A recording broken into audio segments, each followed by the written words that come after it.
हम स्टार्ट करने वाले हैं नया चैप्टर क्यूए के लिए। इस चैप्टर का नाम है basic concepts of permutation and combination. ICI ने हमें एक बहुत अच्छे फ्लो चार्ट के फॉर्म में बताया इस चैप्टर में हम क्या क्या पढ़ने वाले हैं। तो सबसे पहली चीज़ है फैक्टोरियल, उसके बाद हम पढ़ेंगे फंडामेंटल प्रिंसिपल, उसके अंदर क्या पढ़ने वाले हैं मल्टीप्लिकेशन रूल और एडिशन रूल। उसके बाद पढ़ने वाले हैं परम्यूटेशंस, उसके अंदर हम क्या पढ़ेंगे प्रॉपर्टीज परम्यूटेशंस की, सर्कुलर परम्यूटेशन और परम्यूटेशन विद रेस्ट्रिक्शंस। उसके बाद जो अगला टॉपिक है वो है कॉम्बिनेशन, उसके अंदर हम क्या पढ़ेंगे प्रॉपर्टीज ऑफ कॉम्बिनेशन। सो हम स्टार्ट करते हैं विद सबसे पहला टॉपिक फैक्टोरियल। फैक्टोरियल क्या होता है ये समझो। फैक्टोरियल n को किस तरीके से लिखते हैं, ये तो ऐसे लिखेंगे n के बाद एक एक्सक्लेमेशन मार्क और दूसरा भी ये है, तो इन्हें क्या कहते हैं n फैक्टोरियल। ठीक है, n फैक्टोरियल बोल लो, फैक्टोरियल n बोल लो, एक ही बात। ये क्या रिप्रेजेंट करता है product of all integers. Integers word ध्यान रखना है, इंटीजर क्या होते हैं 1 2 3 ये सब पॉजिटिव इंटीजर्स हैं, वो भी नेगेटिव इंटीजर नहीं होंगे। फ्रॉम 1 टू n, 1 से लेके n तक। अब n की कुछ भी वैल्यू हो सकती है, बोथ इंक्लूसिव, मतलब n भी इंक्लूड है 1 भी इंक्लूड है। जैसे एक एग्जांपल लो, ये देखो इनने बता रखा है यहाँ पे n फैक्टोरियल की क्या वैल्यू होगी। n फैक्टोरियल होगा n इंटू n माइनस 1, एक कम करा फिर 2 कम कर दो n minus 2 into n minus 3 से लेके कहाँ तक चलते जाएगा 3 इंटू 2 इंटू 1, मतलब n से लेके 1 तक सारी वैल्यूज आएंगी इसमें और उनका क्या है ये प्रोडक्ट। एक एग्जांपल लेते हैं,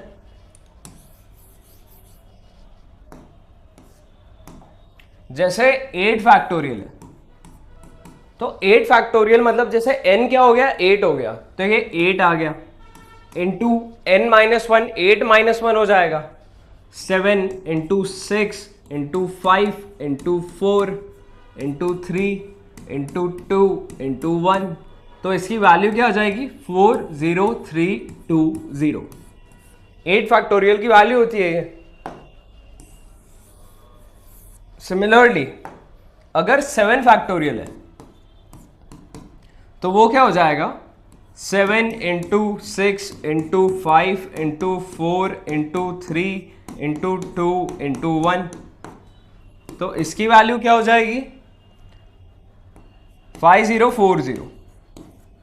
अब एक चीज नोटिस करो, 8 फैक्टोरियल और 7 फैक्टोरियल में डिफरेंस क्या है, सिर्फ एक 8 के मल्टीप्लिकेशन का।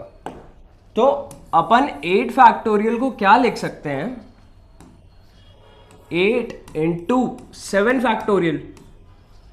ठीक है, इस वे से भी रिप्रेजेंट हो सकता है क्योंकि 7 फैक्टोरियल क्या है 7 into 6 into 5 into 4 into 3 into 2 into 1, वही चीज है 7 फैक्टोरियल हमने यहाँ लिख दी, उसमें 8 का मल्टीप्लिकेशन हो जाएगा तो 8 फैक्टोरियल आ गया।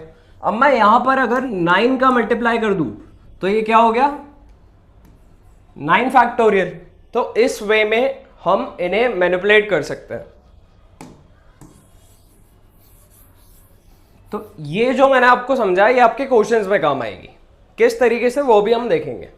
एग्जांपल करते हैं, find the value of 6 factorial and 4 factorial. तो 6 फैक्टोरियल मतलब 6 into 5 into 4 into 3 into 2 into 1, तो इसकी वैल्यू क्या हो जाएगी 720। 4 फैक्टोरियल मतलब क्या 4 इंटू 3 इंटू 2 इंटू 1,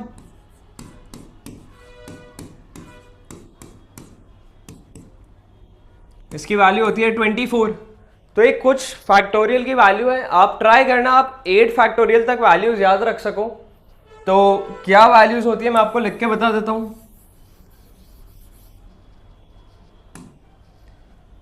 फैक्टोरियल 1 होता है 1, ठीक है।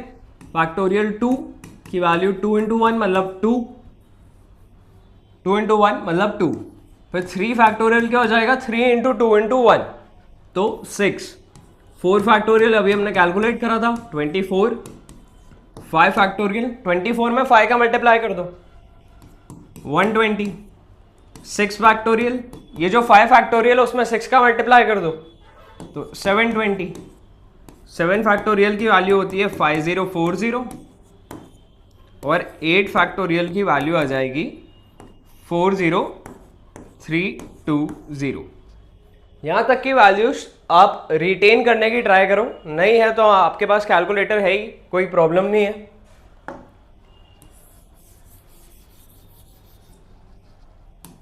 Next question, find 9 factorial divide bye 5 factorial.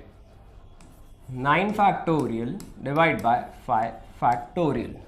अब जो मैंने बताया था कि एक फैक्टोरियल को दूसरे फैक्टोरियल के वे में कैसे लिख सकते हैं, वो यहां काम आएगा। तो 9 फैक्टोरियल को लिखेंगे 9 into 8 into 7 into 6 into 5 factorial divide bye 5 factorial, है ना, क्योंकि 5 फैक्टोरियल मतलब इसके बाद क्या है, 5 इंटू 4 इंटू 3 इंटू 2 इंटू 1, तो इसे लिख दो 5 फैक्टोरियल। अब ये कैंसिल आउट हो गए, अब कैलकुलेटर का यूज करना है। सो 9 into 8 into 7 into 6 into 5, sorry यहां तक खत्म हो रहा है, तो इसकी वैल्यू क्या आ गई 3024। और अगर आपको चेक करना है 8 फैक्टोरियल की वैल्यू क्या बोली थी मैंने, 40320 इंटू 9 करेंगे तो 9 फैक्टोरियल आ गया, ये 9 फैक्टोरियल की वैल्यू है। 5 फैक्टोरियल होता है 120, तो डिवाइड कर दो 120 से, तो देखो 3024 आ रहा है, मतलब ये सही है। सो इस अप्रोच से करोगे तो सॉल्व करना बहुत इजी हो जाएगा।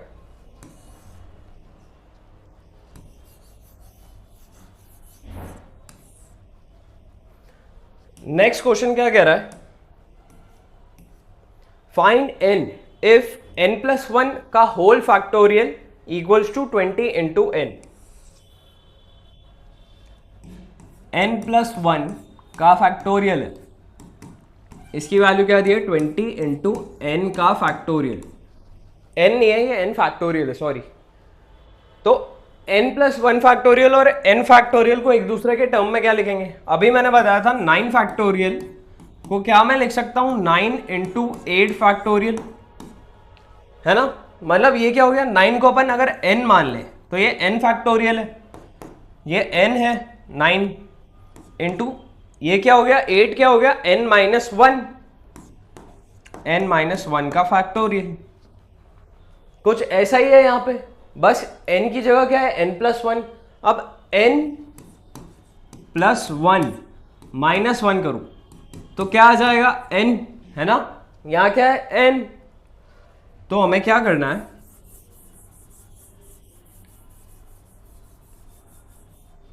n+1 को हम लिखेंगे, n+1 के फैक्टोरियल को लिखेंगे n+1 इंटू n फैक्टोरियल, और ये क्या है 20 into n factorial. Okay, n factorial cancel out हो गया, तो n+1 इक्वल्स टू 20, n की वैल्यू आ गई 19। इस तरीके से ये क्वेश्चन सॉल्व हो जाएगा। अगर हम 19 को यहाँ क्वेश्चन में भी रखें चेक करने के लिए, तो 19+1 मतलब ये क्या है 20 फैक्टोरियल, ये क्या है 20 इंटू 19 फैक्टोरियल, मतलब 20 फैक्टोरियल। तो इस तरीके से ये क्वेश्चन भी हो गया। Now let's start with the fundamental principle. Factorial के बाद क्या थे, फंडामेंटल प्रिंसिपल थे, कौन से थे, एक मल्टीप्लिकेशन रूल था और एक एडिशन रूल था, ये 2 रूल्स हैं। ये समझने से पहले एक चीज आपको याद रखनी है, क्या कि 0 फैक्टोरियल क्या होता है। तो 0 फैक्टोरियल की वैल्यू आती है 1, ये आपको याद रखना है। ओके, 1 कैसे आती है, n फैक्टोरियल क्या होता है n इंटू n-1 का फैक्टोरियल, है ना। हमें पता है 1 फैक्टोरियल की वैल्यू क्या होती है 1, अगर मैं n को 1 लूं तो ये 1 फैक्टोरियल हो जाएगा 1 इंटू 1-1 का फैक्टोरियल, तो ये वैल्यू हो गई 1, ये क्या है 1 इंटू 0 फैक्टोरियल। सो यहां से क्या आ गया 0 फैक्टोरियल इक्वल्स टू 1। ठीक है, तो आपको ये चीज याद ही रखनी है कि 0 फैक्टोरियल की क्या वैल्यू होती है, हमेशा 1 होगी।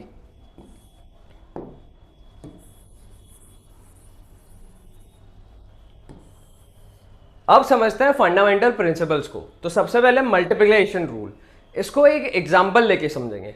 बट इंपॉर्टेंट चीज क्या है, मल्टीप्लीकेशन रूल जब भी आए ना आपके मन में एक वर्ड आना चाहिए, क्या, एंड। जब भी किसी क्वेश्चन में दिस एंड दिस ऐसी कुछ कंडीशन गिवन है तो क्या होगा, मल्टीप्लीकेशन रूल अप्लाई हो गया। अब ये क्या होता है, तो ये 3 स्टेशन है, ए बी और सी, है ना, 3 स्टेशन है, 3 ट्रेन स्टेशन है। ए से बी जाने के 1 2, ये 2 रूट्स है, ये रूट नंबर 1 है, ये रूट नंबर 2 है। बी से सी जाने के 1 2 3 रूट्स है, ये 3, ये 4, ये 5, ठीक है।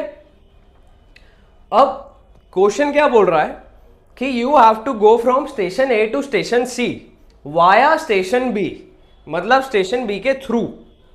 तो आपके पास कितने वेज हैं, तो कितने वेज हैं, ये तो एक छोटा क्वेश्चन है बेसिक सा, तो यहां तो हम काउंट कर सकते हैं कि अगर मैं ए से बी रूट नंबर 1 से जा रहा हूं, ए टू बी गया रूट नंबर 1 से, तो बी से सी जा रहे हैं 3 रास्तों से, तो 1 के साथ 3 हो सकता है, एक पॉसिबिलिटी, 1 के साथ 4 हो सकता है, और एक 1 के साथ 5 हो सकता है। तो ये 3 केसेस बन गए। बट अगर मैं ए से बी रूट 2 से जा रहा हूं तो रूट 2 के साथ क्या 3 4 5 3 केसेस और बन जाएंगे, 2 4 और 2 5, तो टोटल में कितने केसेस बन रहे हैं, 6 केसेस बन रहे हैं इसके। बट अगर हम मल्टीप्लिकेशन रूल अप्लाई करें तो हमें इसमें टाइम वेस्ट करने की नीड नहीं है, हम कैलकुलेट नहीं करेंगे एक एक केस को, डायरेक्ट क्या करना है, ए टू बी कितने वेज हैं 2, बी टू सी कितने वेज हैं 3, सो क्या करना है मल्टीप्लाई, क्योंकि क्या बोला है ए टू बी जाना है एंड बी टू सी जाना है, देखो एंड वर्ड का यूज हो रहा है यहां पे, इसलिए 2 × 3 6, डायरेक्ट आपका आंसर आ जाएगा। अब यहां पर मैं ए टू बी 10 रूट लगा दूं और बी टू सी और भी 15 रूट कर दूं ऐड, ठीक है। यहां कितने हैं, ए टू बी में 10 रूट है और बी टू सी में 15 है, तो 10 × 15, डायरेक्ट 150 ऑप्शन आ जाएगा, जो भी 150 ऑप्शन जिसमें भी गिवन है। बट इतने बड़े जब आपके पास केसेस आए हैं, ए टू बी अगर 10 रूट है और उसके साथ यहाँ पे 15 है, तो आप उसके साथ वो नहीं बनाओगे एक एक केस, आप डायरेक्ट मल्टीप्लिकेशन रूल का अप्लाई करोगे और आपका आंसर आ जाएगा। अब एडिशन रूल, यहां पे भी एक कीवर्ड होता है, जैसे यहां पे एंड होता है, एडिशन रूल में क्या होगा, और। जब भी कोई क्वेश्चन में आइदर और यहां से या फिर यहां से ऐसी कुछ बात हो रही है तो क्या अप्लाई होगा, एडिशन रूल। एक इसका भी एग्जांपल लेते हैं, ये एक रूम है, यहां पर ए करके एक आदमी है, वो फंसा हुआ है, उसे बाहर निकलना है, उसके पास यहां पे एक गेट है और इसी साइड पे एक और गेट है, तो बेसिकली लेफ्ट साइड पे 2 गेट है, यहां पर 1 2 और 3 गेट्स हैं। तो वो क्या करेगा, या तो वो इस साइड से जाएगा या फिर इस साइड से जाएगा। इस साइड पे कितने गेट्स हैं 2, और उस साइड पे कितने गेट हैं 3, आइदर फ्रॉम दिस साइड और from that side, so 2 + 3, total में उसके पास कितने 5 वेज हैं बाहर निकलने के, so 5 is the correct answer. Either or के केस में प्लस, एंड के केस में multiply. Now we will start with permutation. Permutation क्या होता है पहले ये समझेंगे। It refers to the ways of arranging. देखो जब भी अरेंजिंग की बात हो, अरेंजिंग एक की वर्ड है परम्यूटेशन के लिए, जब भी अरेंजमेंट कर रहे हैं किसी चीज का तो क्या अप्लाई करेंगे, permutation. It refers to the ways of arranging smaller or equal number of person या ऑब्जेक्ट, कुछ भी हो सकता है, पर्सन ऑब्जेक्ट कोई सी भी चीज हो सकती है, from a group of person और कलेक्शन ऑफ ऑब्जेक्ट्स। एक आपको ग्रुप आदमियों का, लोगों का या फिर ऑब्जेक्ट्स का दे रखा है, उसमें से कुछ या फिर हो सकता है सबका अगर अरेंजमेंट करना है तो क्या यूज होगा, परम्यूटेशन।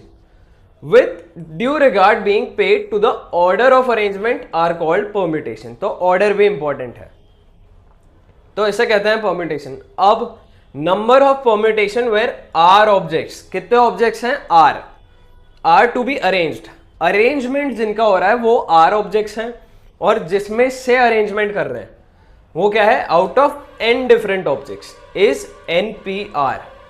तो परम्यूटेशन कैसे होता है, जैसे A B C D E F, ये 6 लोग हैं हमारे पास और 1 2 3 सीट्स हैं। हमें 6 में से कुछ 3 लोगों को यहां पे बैठाना है, इनका अरेंजमेंट करना है। तो कितने वेज में हम अलग अलग वेज में इन्हें अरेंज कर सकते हैं, तो उसके लिए यूज होगा NPR। NPR क्या है, परम्यूटेशन। N की वैल्यू क्या हो जाएगी, टोटल में कितने लोग हैं 6, सो N की वैल्यू हो गई 6, P R की वैल्यू मतलब कितने लोगों का अरेंजमेंट करना है, सो 3, तो R हो गया 3। ठीक है, समझ आया। अब NPR की वैल्यू क्या होती है, हमने फैक्टोरियल पढ़ रखा है, तो NPR equals to N factorial upon N minus R factorial. Okay, NPR क्या होता है, N factorial divide by N minus R का फैक्टोरियल। अब इसको अगर कैलकुलेट कर रहे हैं 6p3 को, तो ये क्या हो जाएगा 6 फैक्टोरियल अपॉन 6 माइनस 3 का फैक्टोरियल। इसकी वैल्यू क्या आ जाएगी, 6 इंटू 5 इंटू 4 इंटू 3 फैक्टोरियल, यही होगा ना, 6 into 5 into 4 into 3 factorial divide bye 6 minus 3 मतलब 3 का फैक्टोरियल। तो ये कैंसिल आउट हो गए, 6 इंटू 5 30, 30 इंटू 4 120। सो कितने वेज हो गए इसे अरेंज करने के, 120 वेज। तो ये 6 लोगों में से 3 लोगों के अरेंजमेंट के कितने वेज हैं, 120। अब कुछ क्वेश्चन हैं, इवैल्यूएट द फॉलोइंग। 7p4 की वैल्यू पूछी है, तो क्या होता है, ये समझो NPR है, तो n फैक्टोरियल, n क्या हो गया 7, 7 का factorial divide by n minus R मतलब 7 माइनस 4, 7 माइनस 4 कितना होता है 3, तो 3 का फैक्टोरियल क्या हो जाएगा 7 into 6 into 5 into 4 into 3 factorial divide bye 3 factorial. तो ये कैंसिल हो गए, 840 आ जाएगी इसकी फाइनल वैल्यू।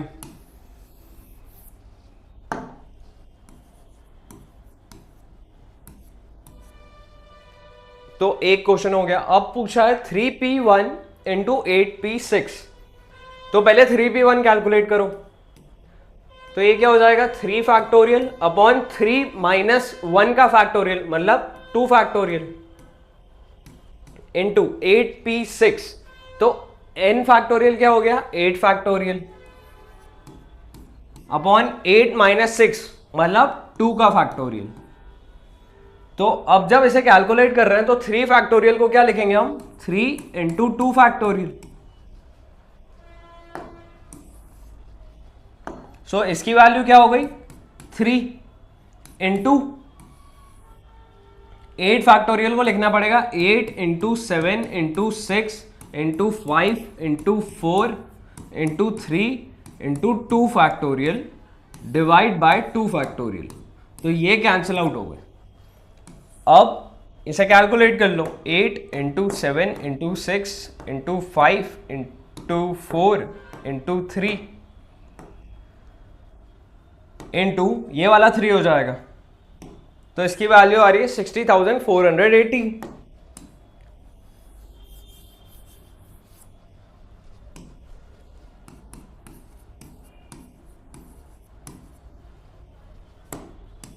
अब एक प्रॉपर परम्यूटेशन का question, how many 3 letter words, कितने 3 letter words can be formed using letters of the word.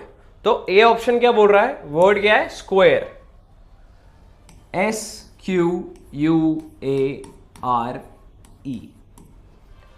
तो स्क्वायर जो वर्ड है उसमें कितने लेटर है, 1 2 3 4 5 6 लेटर्स है। हमें फॉर्म कितने का करना है वर्ड, 3 लेटर का, मतलब 6 में से 3 का अरेंजमेंट करना है।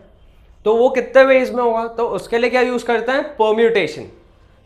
तो NPR, N क्या हो जाएगा 6, P R क्या हो जाएगा 1 2 3, सो 6p3 क्या हो जाएगा ये 6 फैक्टोरियल अपॉन 3 फैक्टोरियल, 6 माइनस 3 होगा ना यहाँ पे, तो इसकी वैल्यू कितनी आएगी 6 इंटू 5 इंटू 4, क्योंकि 3 फैक्टोरियल एक दूसरे से कैंसिल आउट हो जाएगा, तो ये हो गया 120। कितने वेज आ गए 120 वेज।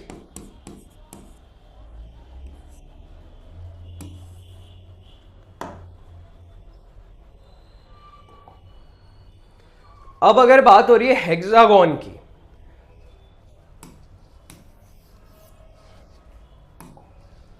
HEXAGON, तो कितने लेटर्स हैं 1 2 3 4 5 6 एंड 7। अब 7 लेटर्स हैं तो N की वैल्यू चेंज हो गई। देखो ये तो 3 ही है अभी भी, तो R क्या है 3, तो ये हो गया 7p3, तो यहां आ जाएगा 7 फैक्टोरियल, और नीचे भी चेंज हो जाएगा क्योंकि नीचे क्या है 7 माइनस 3 का फैक्टोरियल मतलब 4 फैक्टोरियल। तो आंसर क्या आएगा 7 इंटू 6 इंटू 5 और 4 फैक्टोरियल बाकी के कैंसिल आउट हो जाएंगे। सो इसका आंसर है 210।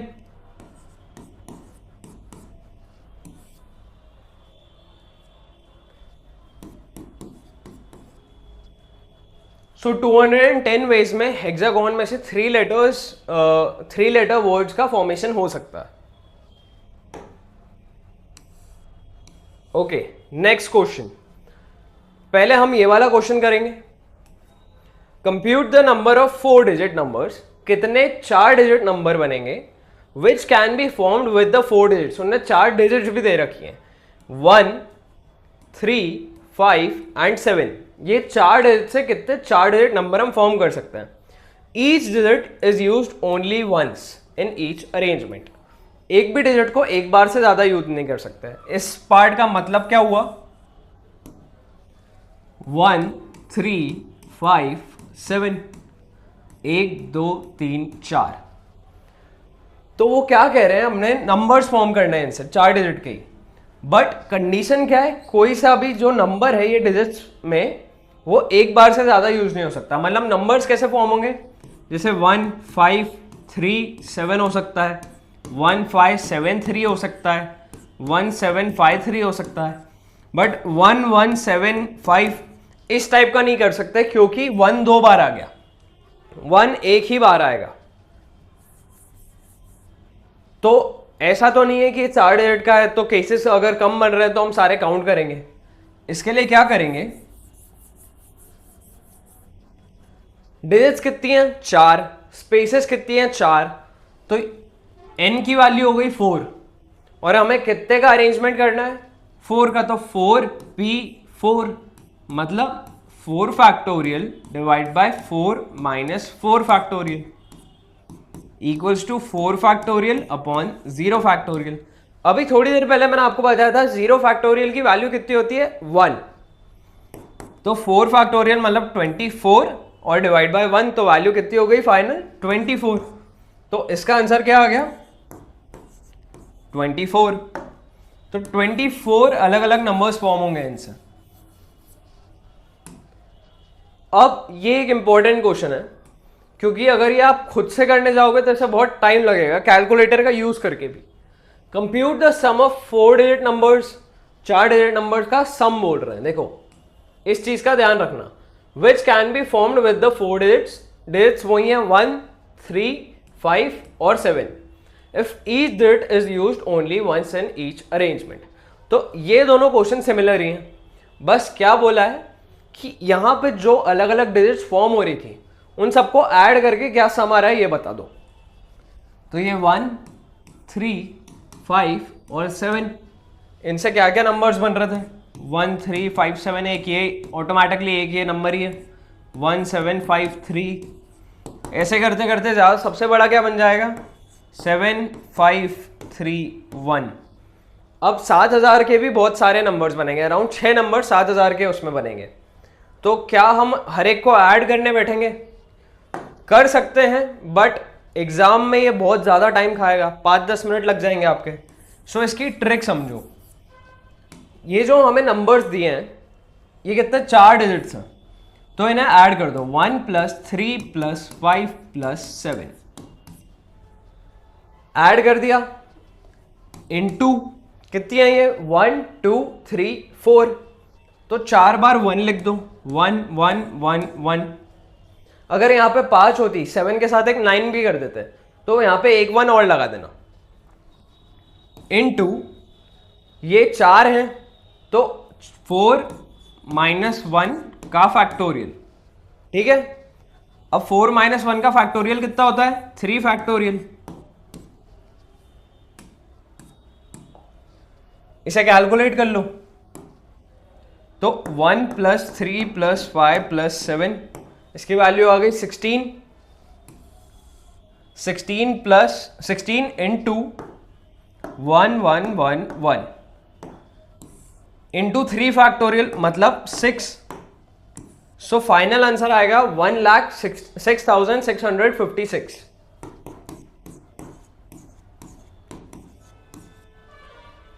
तो जो सारी डिजिट नंबर्स यहाँ पे फॉर्म हो रहे हैं, सारे 4 डिजिट नंबर जो फॉर्म होंगे यहाँ पे, उनका सम जब कर रहे हैं तो कितना आ रहा है 1,06,656। सिमिलरली अगर एक 5 डिजिट ले लें, अगर मैं यहां पर क्या कर दूं 7 + 9, अगर ये केस होएगा तो यहां पे एक 1 और लगाना है और ये क्या हो जाएगा 5 - 1 का फैक्टोरियल मतलब 4 फैक्टोरियल। इसकी जो वैल्यू आएगी आप कैलकुलेट कर सकते हैं। सो इस वे में हमारे परम्यूटेशन की अब हम एक्सरसाइज चालू करने वाले हैं। So please stay tuned and thank you everyone.